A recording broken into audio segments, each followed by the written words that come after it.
世间美酒可品一味，而秋露白能品3味。酒暖心肠品春，酒热人志品夏，酒解人愁品秋。东君啊，你的酒可品几味？我的酒乃是天上酒，品不到人间味。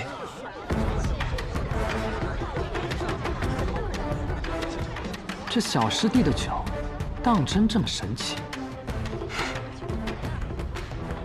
夸张了，后生，打开你的酒吧。好。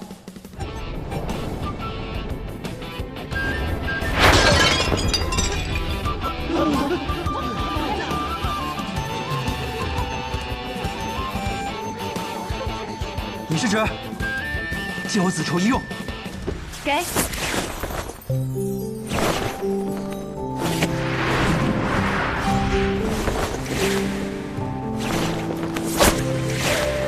冬雪夜，美人舞剑，现明月。奔月而去，如月上真仙。遨游仙宫，纵情千里，直至天光乍破，白日见星辰。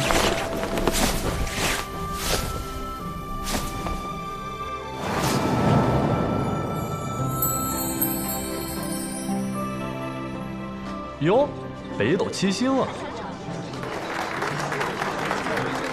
这便是我的7盏星夜酒。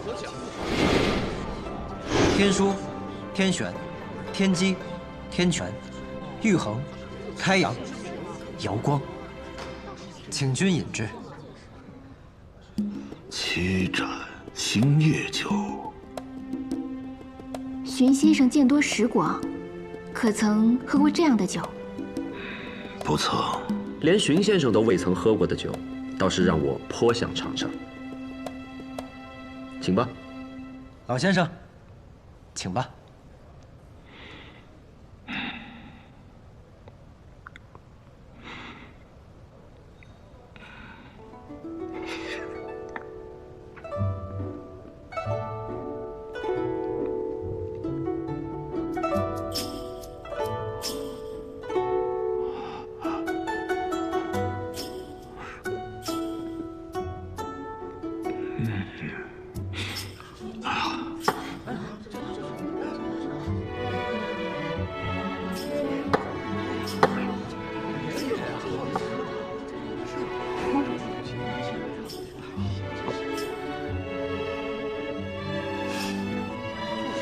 好，好酒啊！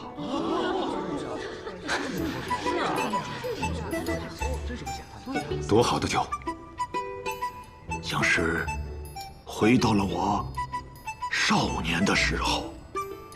风花雪月，花前月下，踌躇满志，志在必得。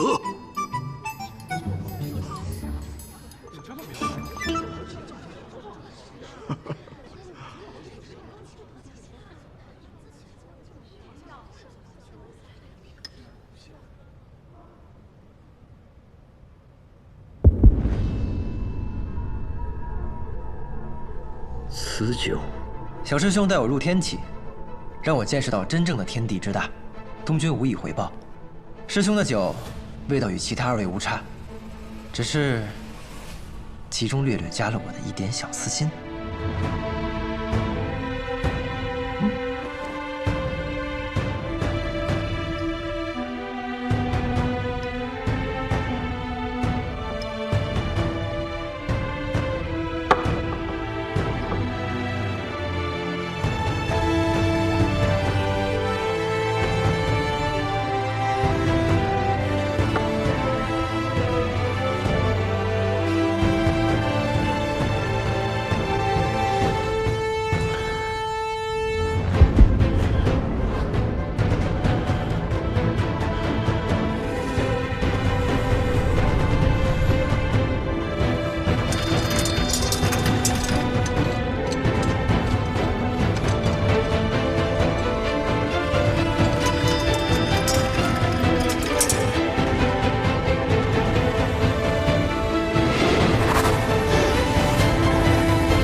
老七的头顶怎么在冒热气啊？那不是热气，是真气。啊，真气啊！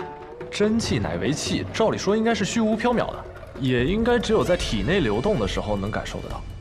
我怎么从未听闻有真气是肉眼可见的呀？三昧真气已全，百炼凡心俱净，真气出体凝成所见的情况确实很少，但也不是没有，一般发生在破境之时。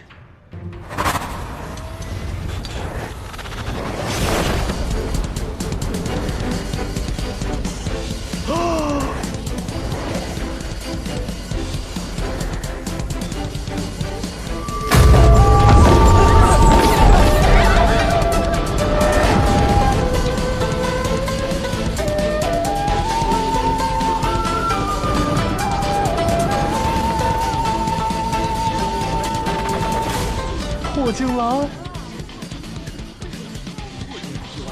东君，东君，我滞留此境久矣，却苦无破境之法。你的酒，助我。多谢。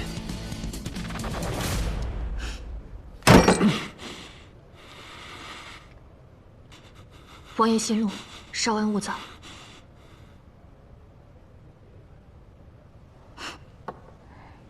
能品人间百味又如何？不如仙宫遨游一瞬。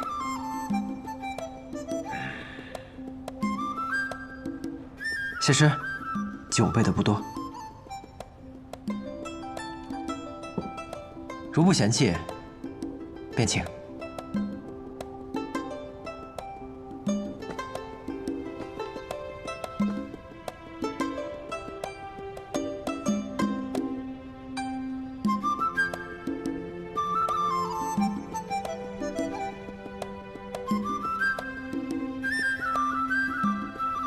敢问公子师承何人？家师姓古。原来如此，原来如此。三位品酒师，可有结果了？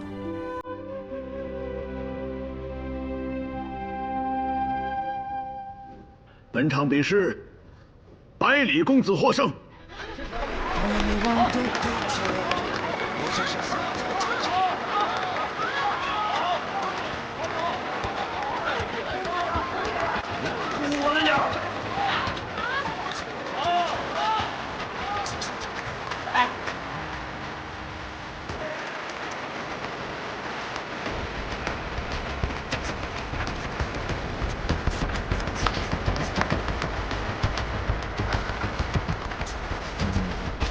这半瓶收500，可说到做到？欲求必有。豪气！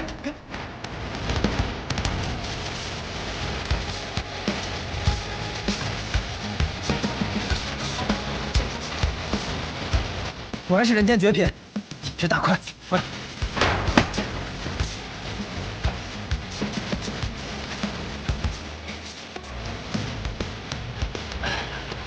准备登楼。好。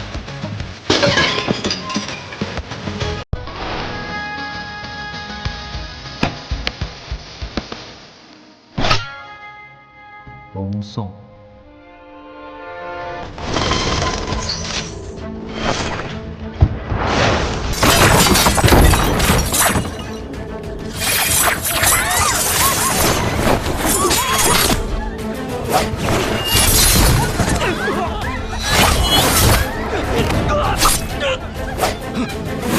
何人指使？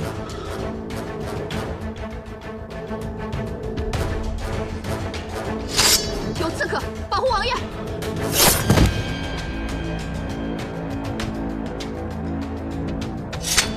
哪来的刺客这么大胆子，竟然敢在碉楼小筑设伏？碉楼小筑明知今日有要事，未做好防范，惊动了王爷，该当何罪？萧若风，你大胆！敢杀我学堂之人，才是真正的大胆。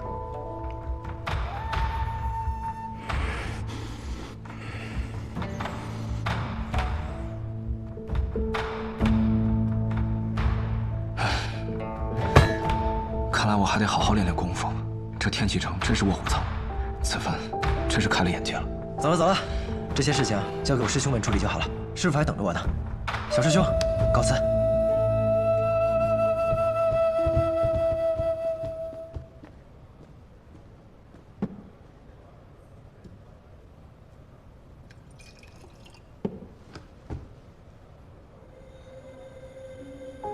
师傅，我不必告辞了，去吧。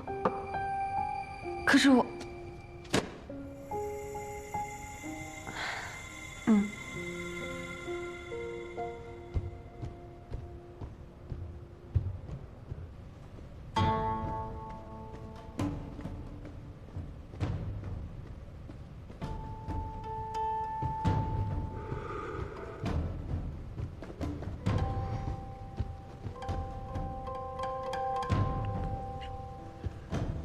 所有人来都把我的师兄。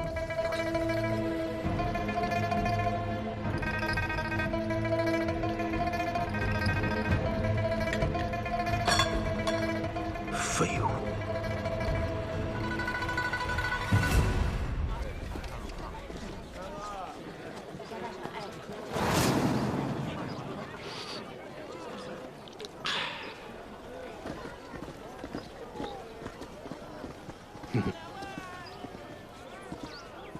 师傅，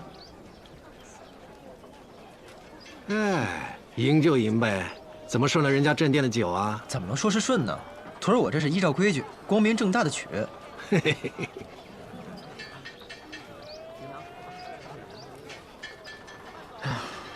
没想到，这么快就要离开天启了。哎，这世上从来没有离开这两个字，有的只是重新出发。好了，上车了，该走了。你们今夜真的就这么走了？怎么？你不同我们一起走吗？我就不去了。我此次来天启是帮人取东西的。天涯迢迢，后会有期。好吧。上次离别之时，我送你的酒壶还在吗？当然。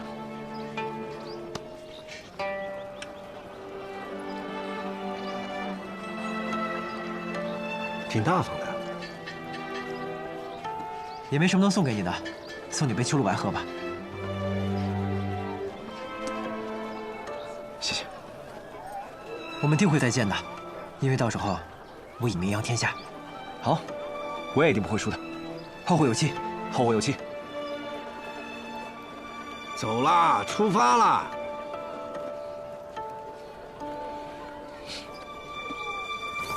小强先走啦。嘿嘿。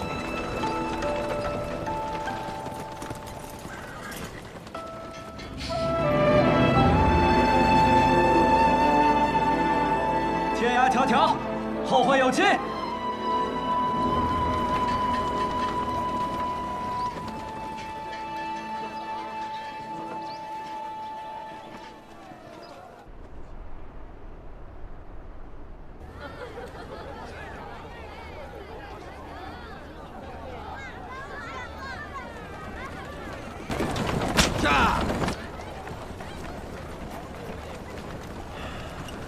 真是桃花香啊！李师侄，你慢慢看。不错。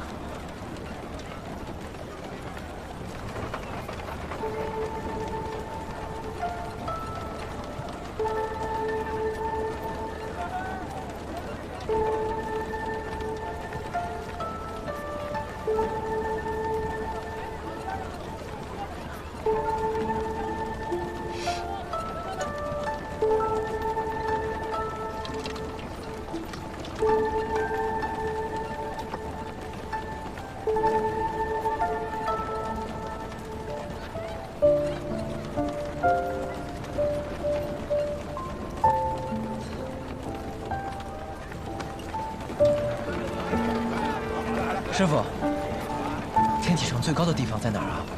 教坊32阁，仙人指路台。行，就去那儿。遵命，小徒弟。呀！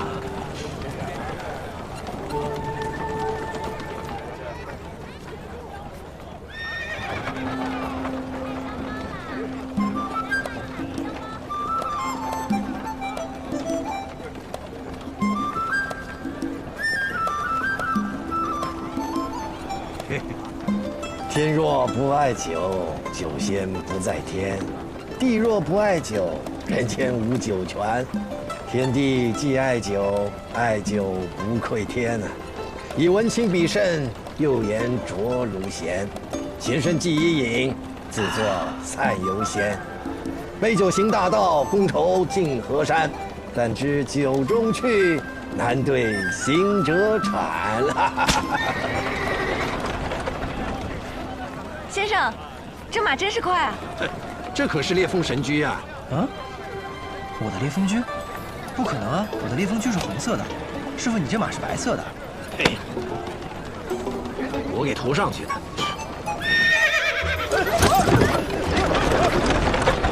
师傅，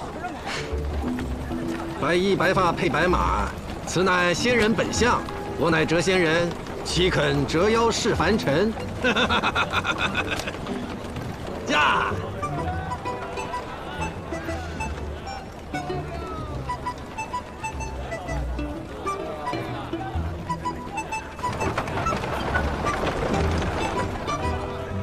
先生这风采，果然还是如此令人神往。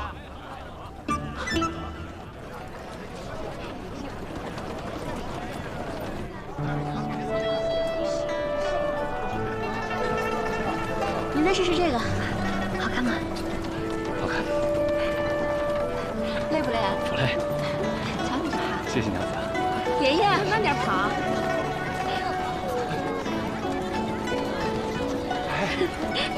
到什么了？啊？爷，软糖，好好吃啊！好，要这个吗？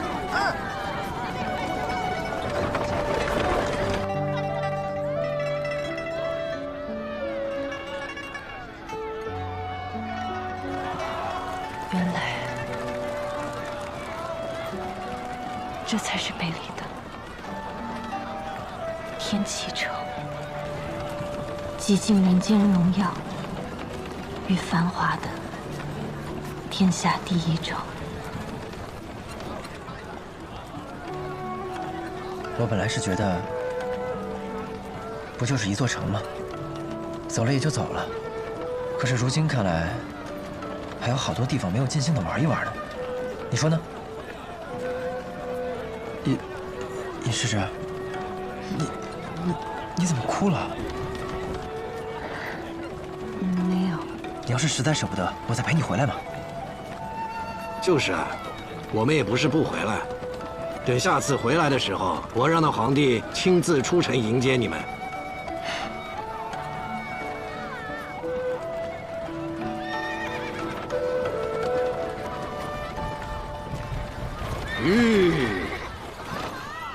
东君到了，你看，那儿就是仙人指路台。每到重大节日之时，都会挂上萧氏家族的神鸟大风旗，风吹起扬，即可破天呐。那便是天启城最高的地方。你等我一下。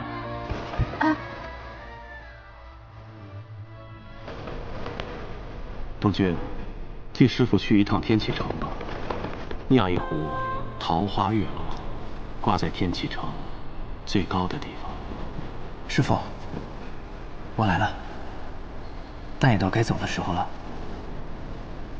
您的心愿，徒儿没有忘记。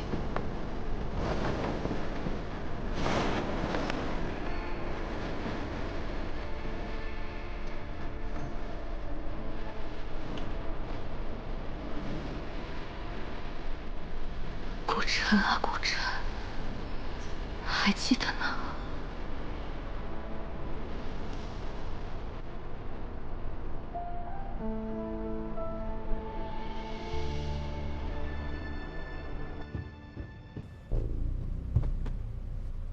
陛下，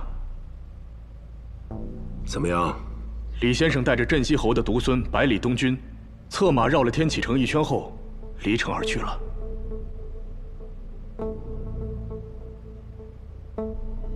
还有吗？山前书院院监陈如到访稷下学堂，称自己为新任祭酒。官员任配乃朝廷重视，哪有自封为官的？还有呢？回陛下，没有了。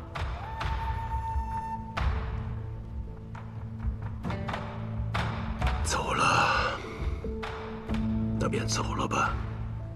那个陈如，大理寺卿也管官员认配的事儿吗？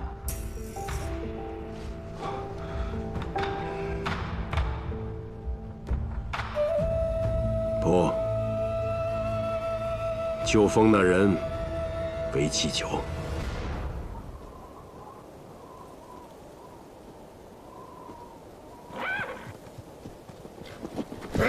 驾！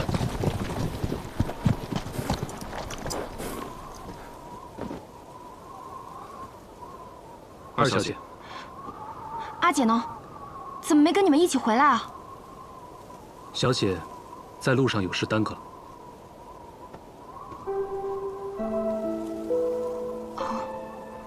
我听吴相使说，你们找到天生五脉了，但把他给放了。百里东君乃镇西侯府的小公子，贸然抓他，本就冒险。更何况，他现在已拜入李先生的门下，所以……原来他叫百里东君啊！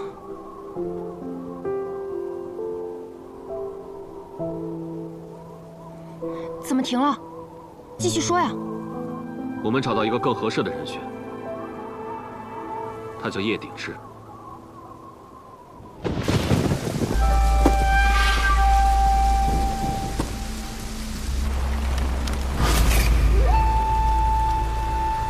你离开男爵这么多年，发生了很多事，想必你也知道吧？师父，被女道仙燕灵霞所败，男爵第一高手之位易主，很多人传你已经死了，但是您却忽然出现在天启城，大战学堂李先生，向天下人昭告您的行踪。你想学魔仙剑，我不同意。当年我打不过李长生，去学了魔仙剑。1年之内，我的功力涨了6成，我依然打不过李长生。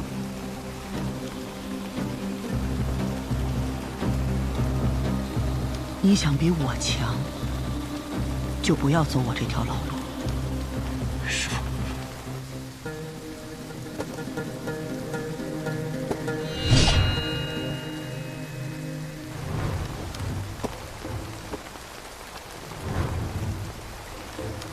刀客凌云，是我。据说与燕灵霞一战之后，境界大跌。那是一跌千里啊！那你此番回来，是回到当年的境界了吧？就算回到当年的境界，也不过是再求一败罢了。久仰剑仙大名，今日我凌云也想求得一战。若赢，则待与剑仙与燕灵霞一战，重夺男爵第1之位。若败了呢？冤死！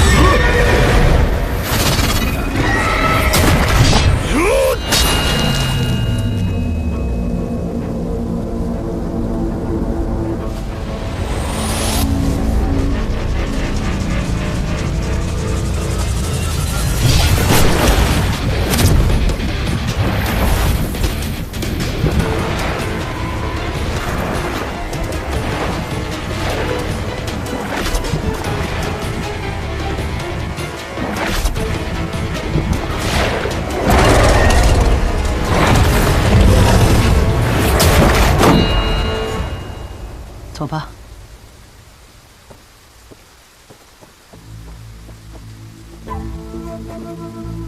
徒弟，刚才那一剑，你学会了吗？我看清了9分，不差。为师用毕生修为凝入了13剑，但这一路会有不少这样的人前来挑战。每次我只出1剑，你可都要看好了。好。除了最后1剑，那一剑不许看。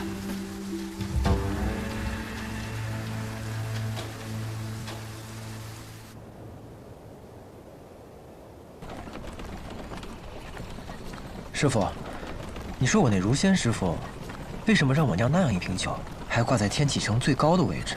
我都没来得及问他。你去问他呀，问我哪知道呀？啊？你不知道啊？嘿嘿，骗你的，我当然知道了。我是谁呀？师傅，嘿，是因为情债呀。当年你师傅喜欢上一个女人，后来他们分散了，你师傅就欠了她一壶桃花月落。那我挂在那儿，那女子便会看到吗？会的，因为那位女子就是天启城教坊32阁的主人。当年你师父答应他说，等他酿好了桃花月落，会亲自提着这壶酒来找他，而且还会娶她呢。但如果他没来，或者是让其他人提着这壶酒挂在那仙人指路台上，那就表示他已经死了，不必再等。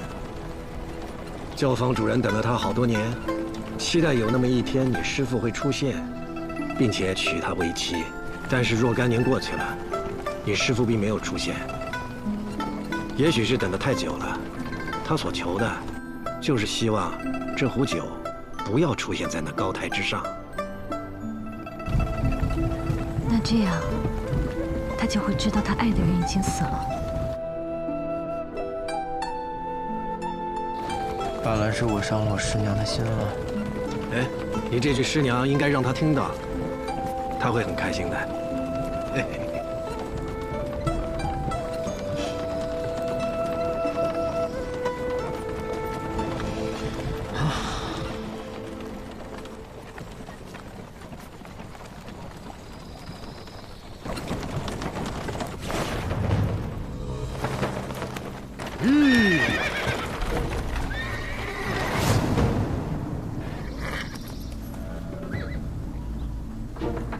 是你？是我。你来做什么？给我送行。当心，此人似乎来者不善。季若风，你比我想象的要聪明，也更执拗。我想知道一个答案，所以今日我定要来这里弄个明白。或许先生可以直接告诉我这个答案。你想要答案，我这里没有。你再废话，我就揍你。季若风，虽说你教过我几日武功，但恩情归恩情。若是你执意要拦我们，就不要怪我不客气。谁敢拦学堂李先生的路啊？除非学堂李先生现在已经没了武功。你说什么胡话？怎么说呢？要从先生突然离开天启城说起。这有什么好奇怪的？世人皆知我李长生自由自意，率性而为，想离开，便也就离开了。真的只是率性而为吗？先生曾言与诗仙同游，一剑震天。可诗仙已经坐古100余年，为何先生还在啊？还真有傻孩子信我这话。100年来，所出剑仙不知凡几，可为何先生偏偏独爱诗仙一人？是诗仙足够传奇吗？可难道李长生就不够传奇吗？需要杜撰一些仙气缥缈的故事来为这3个字增加传奇色彩。而倘若李长生和诗仙有救之事并非杜撰，那李长生究竟活了多久？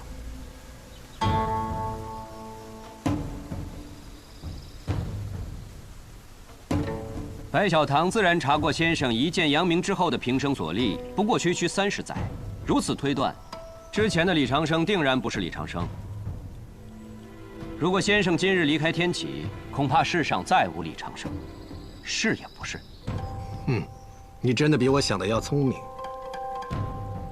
既然先生要离开天启，自然有你不得不离开的道理。所以我猜，先生不是不想继续当李长生，而是不能。为何不能？因为你已经没了武功。先生，现在愿意告诉我答案了吗？季若风，我师父是不是真的没了武功我不知道，但你是真的很没有眼色。你的秋水诀是我教的，你有信心赢我？你不要太自信。如今我的师父可是李长生，况且我的西楚剑歌可是如仙教的。你就不怕大好前途毁在这儿？姬堂主说笑了，我的大好前途坐在我身后呢。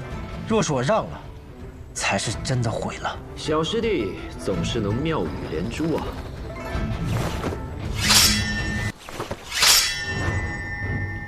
好雀剑，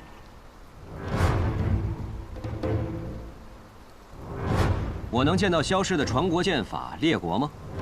怕是不会了。练过剑法，他练得不好。我自己倒有一套剑法叫天下第二，是我当年自创的。那时候我想的是，我自称第二，谁人敢称第一呢？不过这一套剑法他也学不会，一怒之下回去自己创套天下第三。没错，天下第三。所谓天下剑法，学堂李先生之后便是我，所以剑名天下第三。你叫天下第三，正好，我这一棍叫棍打天下。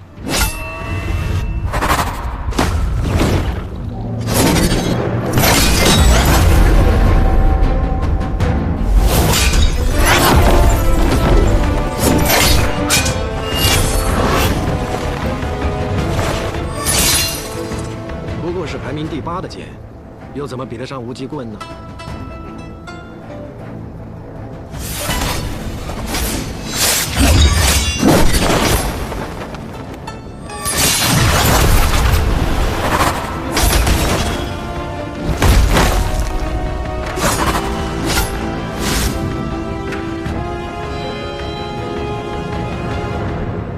百里东军，师兄，我来了。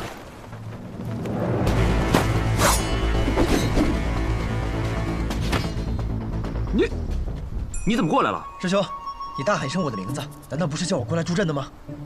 我喊你是叫你带着师傅赶紧跑。啊！一个都别想走！不必打了。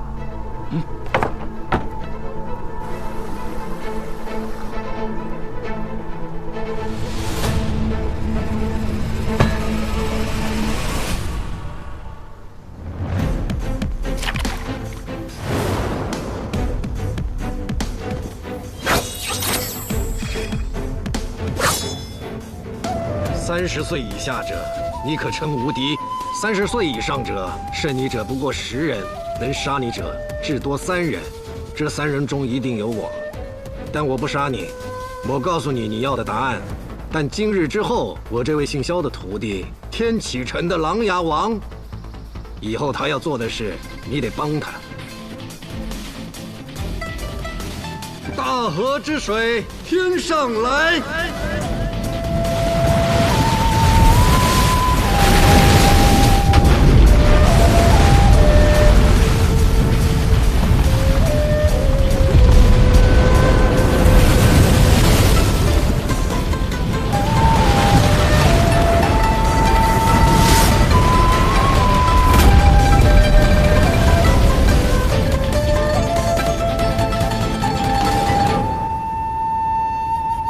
知道答案，好，我就告诉你答案。纵横江湖30载，以学堂之名震慑天下者是我。60年前冷暖双剑，一战大胜名剑山庄魏长树，人称昆仑剑仙者是我。90年前一身不衣，一柄残剑斩断魔教之祸者是我。120年前与诗仙同饮同眠同创，施剑绝者还是我。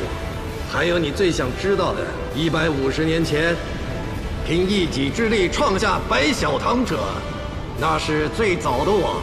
仙人扶我顶，结发受长生。我如今180多岁了，是你的老祖宗。你对你祖宗用棍放肆！竟然真的有如此之事！你都已经猜到大半，又何必要求这个答案呢？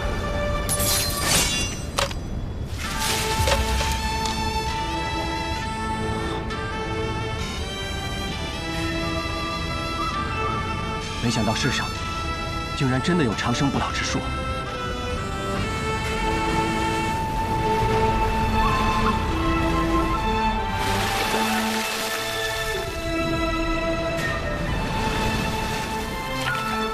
世上哪有什么真正的长生不老啊？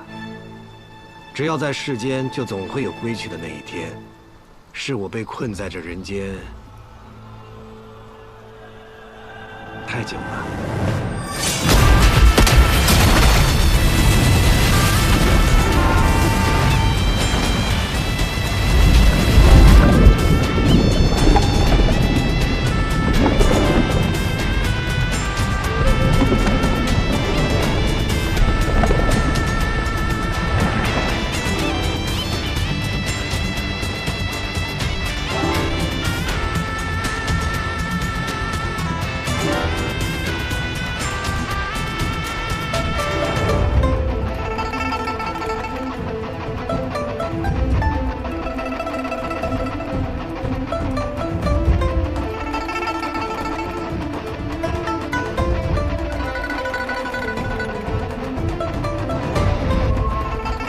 乔师兄，是我看花眼了吗？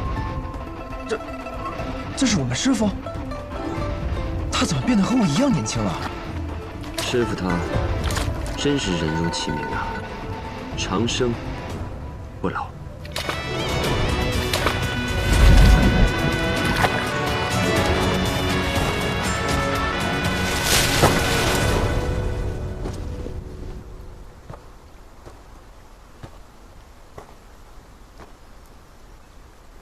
你想知道的答案已经知道了，我拜托你的那件事，可不要忘了。可白小棠从不参与朝堂之事，这不是老祖宗留下的规矩吗？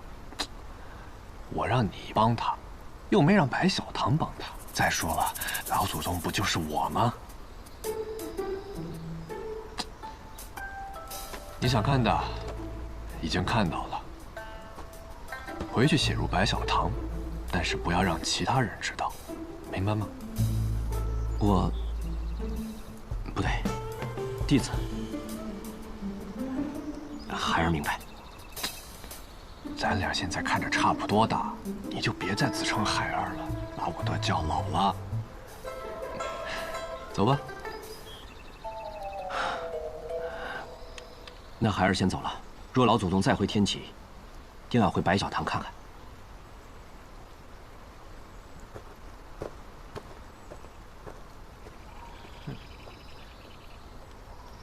小乳芳，弟子在。师傅，您原本叫鸡长生。什么鸡长生？你怎么不叫我狗长生？哎呀，我年轻时哪里会想到自己会长生？我的本名叫做姬虎蟹。我的这位后辈不比我当年差，有了他的帮助。皇位一事啊，便会更有把握。天启城里那位用枪的年轻人也不错。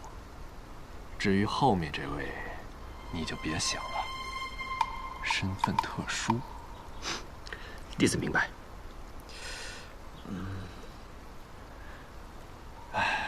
行了，你也走吧，我要去一个地方，到时候会写信给你。倘若你愿意，可以一同前去，我们说不定还能在那里喝上2杯。师父，您说的话，到底有几分真，几分假？弟子怎么觉得，此去一别，就再也见不到你了呢？你是白痴吗？嗯？师父什么时候骗过你们？都是你们自己不信。之前我说我跟师仙一起喝过酒，你们就在那背过身去翻白眼，以为我不知道啊？好，那希望这一回，师父没有骗我们。哼，再会了。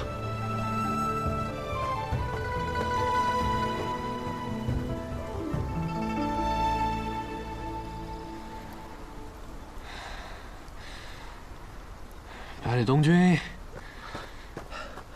师傅，哎，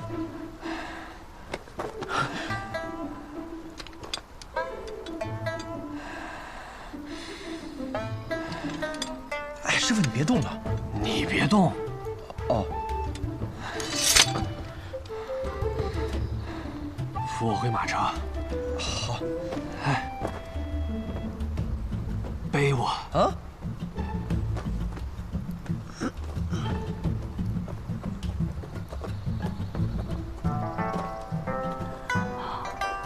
百里师叔，李先生他怎么变年轻了？先回马车上吧。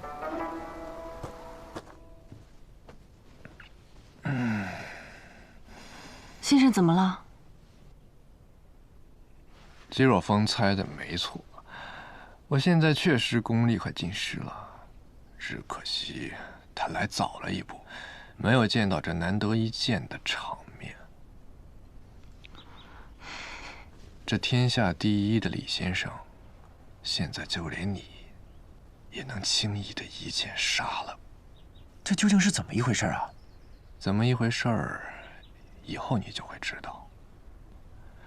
你们也不用担心，我只是有些虚弱，不是要死，我呀，只想好好的睡一觉。哎，师傅，你不能睡啊，睡了就醒不过来了。啊！哎呦，我真的只想好好的睡一觉。师傅，你相信我，绝对不能睡。相信我，又不是第一回了。啊！你就驾着车尽管往西走，天亮的时候我就醒了。哎呦，行行好。师傅，师傅。哎，你们听说了？羽生魔带着他那个徒弟走了小半个南绝。那个魔头似乎是要去什么洞月湖，挑战个什么剑仙。听说好多武功高强之人都去了。昔日诗仙是10步杀一人，千里不留行。今朝羽生魔藏剑不露身，千里赴一战，不知能不能也成了后世的传说啊？哎，看不出来于兄好文采。不过我可听说了，这羽生魔这次，但凡是遇见拦路者，皆是只胜不杀。只胜不杀？难道那个魔头转性了啊？师傅，你听听，你这次可真是招摇过市啊！就差在身上插一面旗子，上书“羽生魔在此”了。不过师傅，照这么走下去，你确定走到洞月湖之前，我们不会累死啊？杀人之前需要魔剑。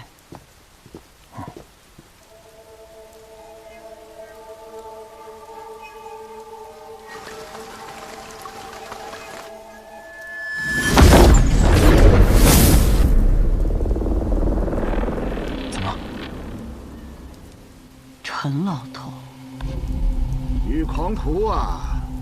徒儿，去林子里避避，我要会会这老头。这老头很厉害。南绝武学泰斗，天选老人，杀你只需要抬个手。那不如师傅，师傅连手都不需要抬。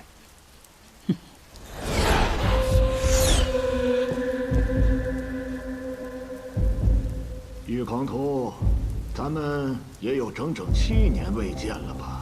你是武学泰斗，我是魔头剑仙，见面无非是打架，不见也罢。听老朽一句劝，回头吧。你是什么东西？你有什么资格来劝我？李长生会听你的劝吗？我连李长生都敢打，你有什么资格在我面前说劝？你这一路只胜不杀，借水为剑，借花为剑，借叶为剑，就是从未拔剑。你是在蓄养剑气吧？剑气养足，杀意养够，再出一剑，就是惊天海地了。你是不是觉得自己很聪明？别人都看不透，你都能看得透。如果我对你出手，你保证不需要拔出你的旋风剑吗？若是拔剑，那你这一路辛辛苦苦蓄养的剑气，可就泄了。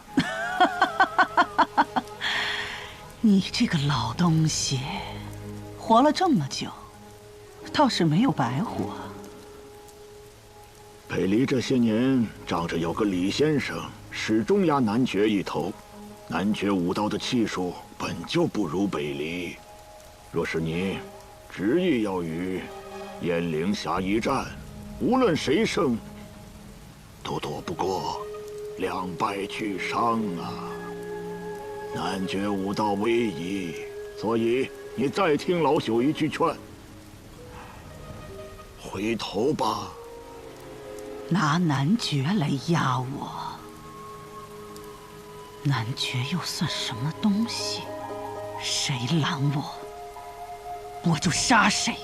你若动手，我就拔剑。我若是拔剑，一定会死。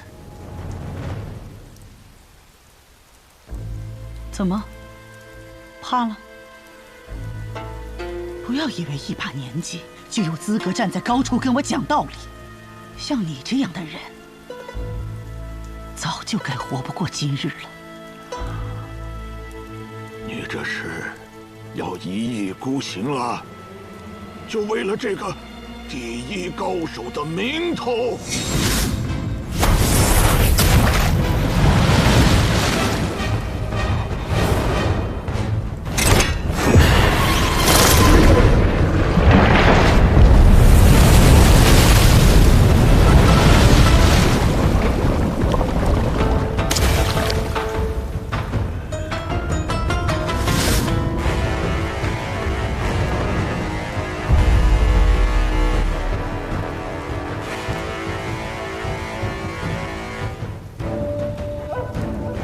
今日过后，天选老人就只是一个老人了。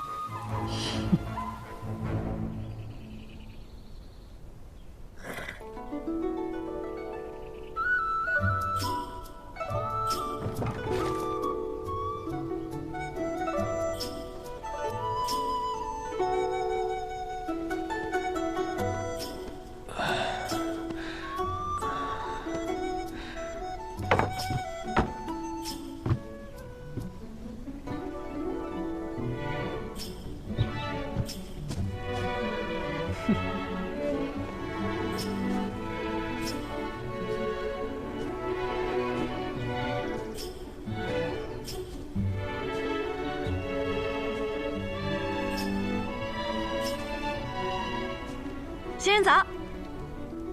哎，早。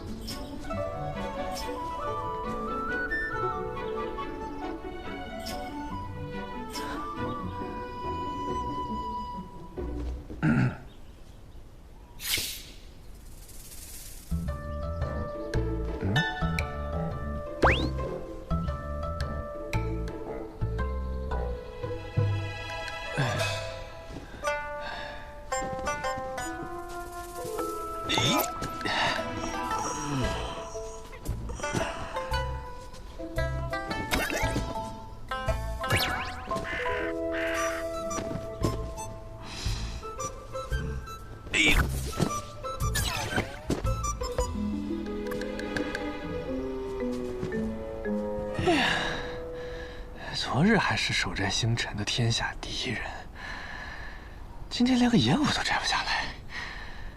哎，好香啊！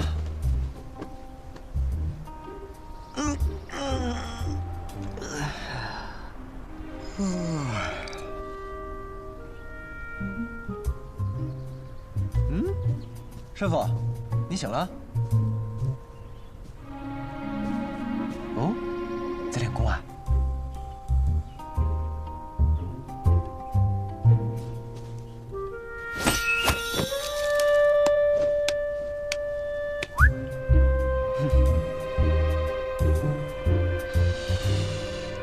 哇，好香的果子啊！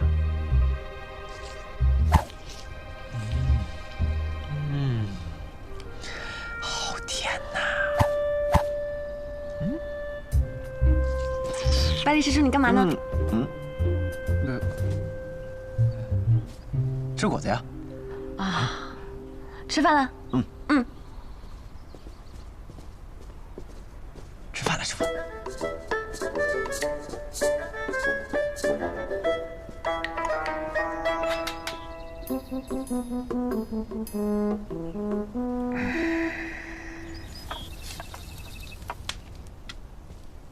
怎么，师傅不在，自己吃独食啊？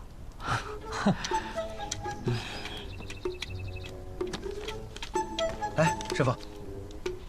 太干，难以下咽。哎，东君啊，你说这树上的果子，是不是挺甜的呀？师傅当真偷看了？你只能问一个问题，确定要问这个？我怎么能忘得了您呢？这还差不多啊，问吧。师傅，你真是神仙吗？什么神仙？遨游天地，长生不老。我轻功虽强，一跃也高不过一座山。内力再好，这一掌不过掀起一条河而已。论这剑术吧，我在天下剑客中应该是巅峰的级别吧。但倘若你让我一次性杀1万个人，那我的剑怕早就折了。这还不算神仙？如果这还不算的话，那返老还童总算了吧？你已经180多岁了，正常人谁可能活180多年啊？而且你就这么走着走着，就变成了一个比我还年轻的模样，除了头发白点。行，那就说说。其实也没什么，无非就是年少时去黄龙山拜了个师，学了个功夫。这个武功呢，非常难练，而且名字只有1个字儿，叫春。春。上古有大春者，以8000岁为春，8000岁为秋。庄生逍遥有所言，正是这春的含义。只要练会此功，每30年便会重返青春。而在这返老还童的那一年，功力就会尽失，需要重新修炼才能恢复。倘若此刻我在天启城内，那这件事情必定会暴露。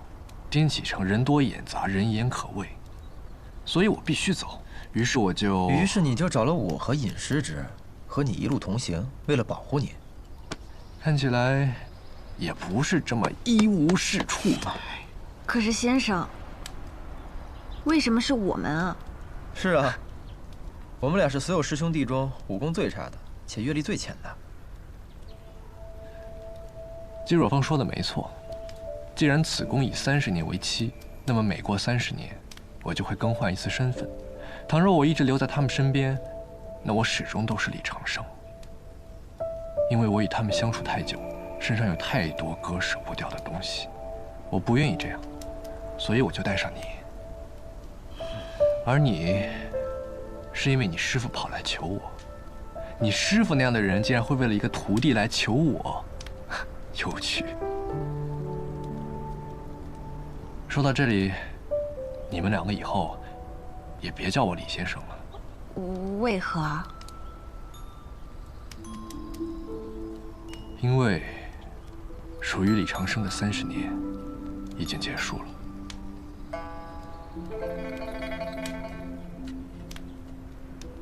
哎，你们说，下一世我取个什么名字好呢？不如跟你一样，取个复姓，就叫尉迟，或者叫欧阳、上官、司马。司马，南宫。什么？我只是觉得这个姓很适合现在的先生。南宫，好，南宫。那叫什么名呢？李先生虽然执掌学堂，但是他根本就不像个书生，行事作风非常狂。我这一世要当个儒雅的书生，就如同这春水一般荡漾，如同春水一般温和。春水，春水，南宫春水，就这么定了。南宫春水，这么随便的吗？取名字就是要痛快嘛。你们以后呀，就叫我南宫兄，啊，春水兄也行，都可以。外人问起，你们就说我是你们游历江湖认识的好友，记住了吗？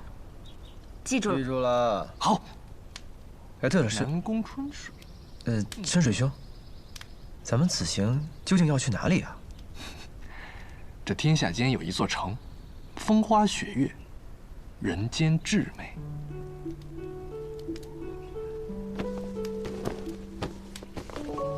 这里，雪月城。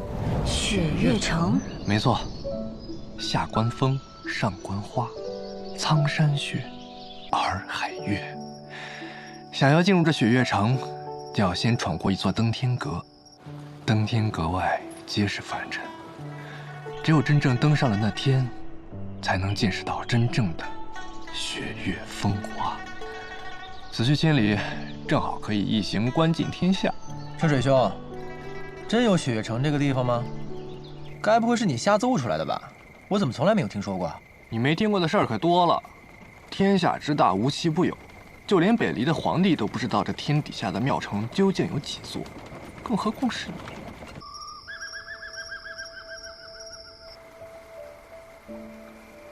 你师父教你的那套烟云剑舞，是他向我拜师时我传给他的。现在他又传给你，我看了也确实适合你，你就先练着，有什么问题随时向我问。多谢春水兄。对了，你师父登场的那套，你可千万别学，羞死个人了。哎呦，天哪！是，那你可千万别告诉我师父。放心。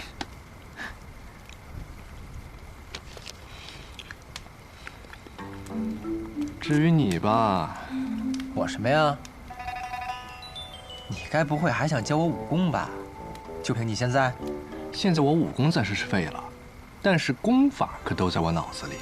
你再看看你，有着绝世的内功、绝世的剑术，还有这副经药酒打造的药修之体。但你怎么还是那么弱呢？哎，要教我你就教啊，可不带这么损人的。你想想啊。如果有一个人，他不会走路，但他却学会了飞，那他能飞多高、飞多远呢？哎呀，拿着，什么呀？绝世武功秘籍。袖剑19式。公子你好眼光，这是我们这儿销量最高的剑谱。多少钱啊？3文一本，童叟无欺。袖剑19式，你确定这是绝世武功秘籍？这不是3文钱一本的地摊货吗？以前我有一个朋友，就只会这一本3文钱一本的地摊货。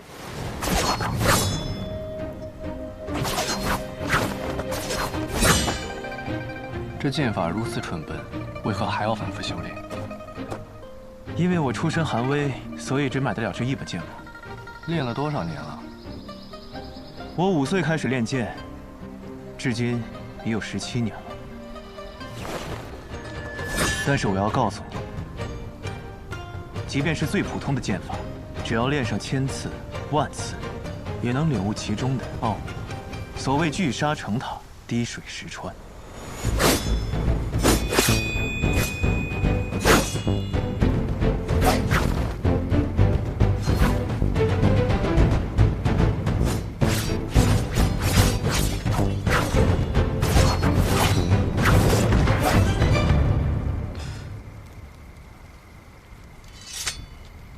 聚沙成塔，水滴石穿，怎么听起来像是一种自欺欺人的说法呢？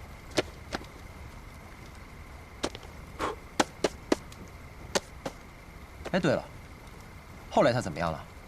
一定是一辈子寂寂无名吧？寂寂无名。我的那位朋友正是在这本最普通的剑法的基础上，创立了一套绝世的剑法。剑法名列国。列国？列国不是小师兄的家传剑法吗？正是，我的那位朋友，就是当年手握天下第一剑天斩，号令千军万马攻占旧都，并创立了万世伟业的北离开国皇帝天武帝萧绎。这故事该不会是你编的吧？信不信由你喽。先生是想通过这件事情告诉你，你的西楚剑阁固然高妙，但在江湖上不缺高妙的剑法，反而因为它太过精妙，很多时候难以施展。你缺的是如何把这袖剑19式练成西楚剑歌。剑在你手中，即便是最普通的剑法，也可以舞出最绝妙的风姿。不错，不错。袖剑19式，好好练吧。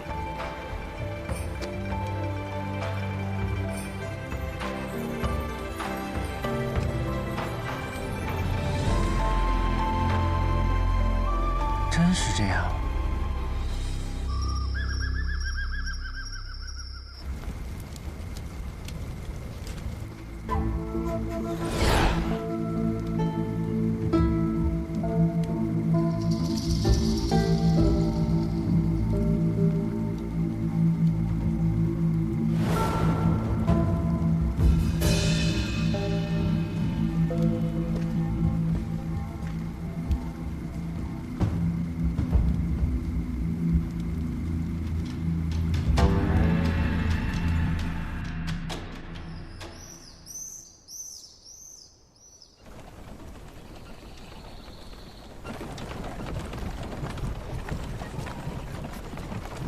尹世直，尹世直，哦，你在想什么呢？这么入神？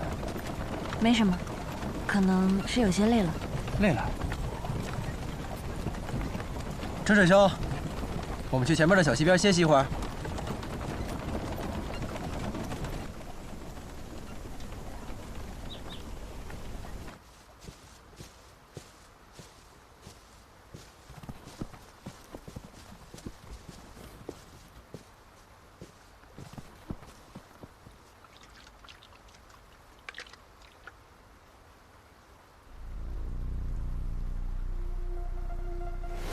小姐，二小姐来了。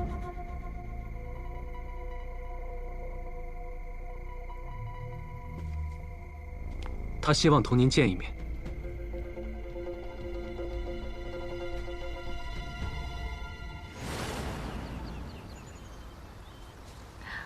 百里师叔，春水兄，我先去采些野果。不如我去吧，这种活怎么能让你干呢？ 百里师叔，你武功比我高，留下来照顾春水兄更妥当一些。那就有劳你了，早去早回。好。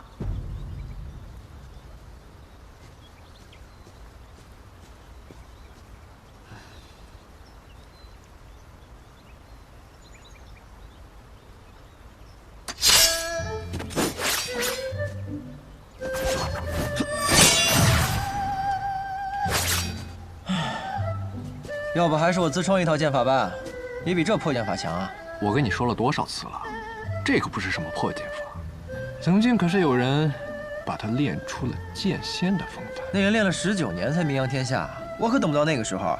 那会儿我都快40了，还有什么意义啊？你就这么急着名扬天下？那是，我跟人家可是有约定的。他说等我名扬天下的时候便会来寻我，所以啊，我不能让他等太久。 哼，女人啊，她可不是普通的女人，她是我心中最美的女人。当然，我只与她见过2次，互相喜欢还谈不上，但我坚信，当我名扬天下，与她重逢的那一天，将会是我们故事真正的开始。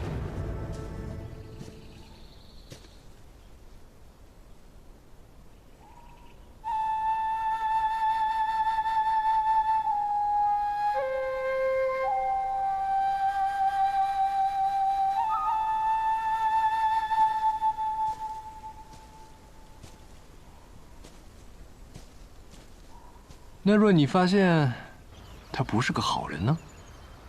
先生，此话何意啊？我是说，那若是你喜欢的姑娘与你的相识不过是一场筹划，你看到的一见钟情不过是他心里的刻意安排呢？先生说笑了，他能安排与我的相逢，却怎能预知我的心意呢？这天下间能决定我对他一见钟情的，只有我自己。 那若他与你立场相悖，不是世人眼中的良人呢？我与他相恋，不是与世俗相恋，更不是与立场相恋。答得好。但若他是个滥杀无辜、十恶不赦的魔头呢？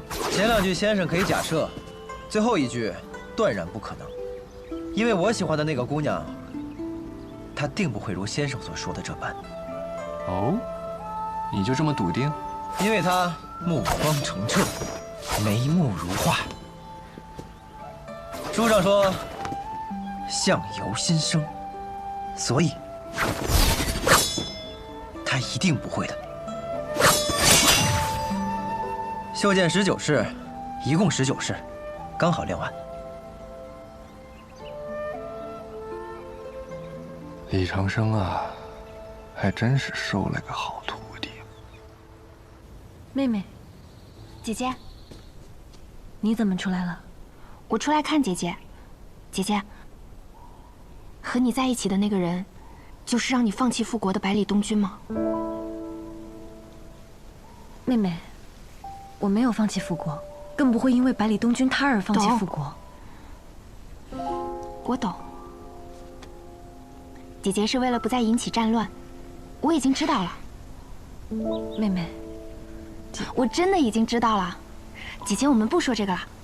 我听说你是同天下第一的李长生出来的，我还想一睹他的风姿呢，怎么不见他人呢？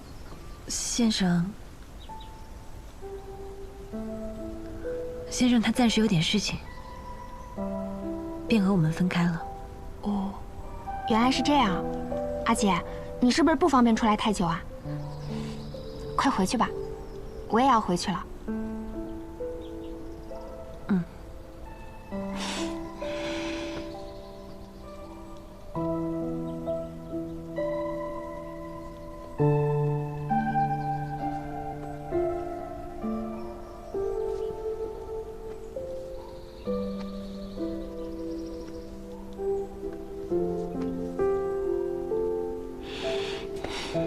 阿姐，我走了。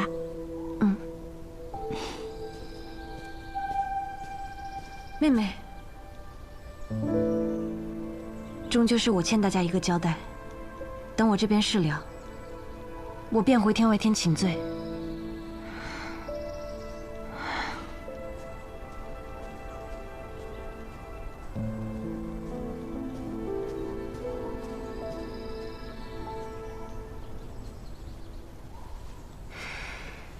小姐之前说的另一条路，可有答案了？我隐隐摸到了他的边界。那便好。无论今后能否与小姐同路，齐轩都祝小姐可以达成所愿。还有，不管今后发生任何事情，齐轩都不会伤害小姐半分。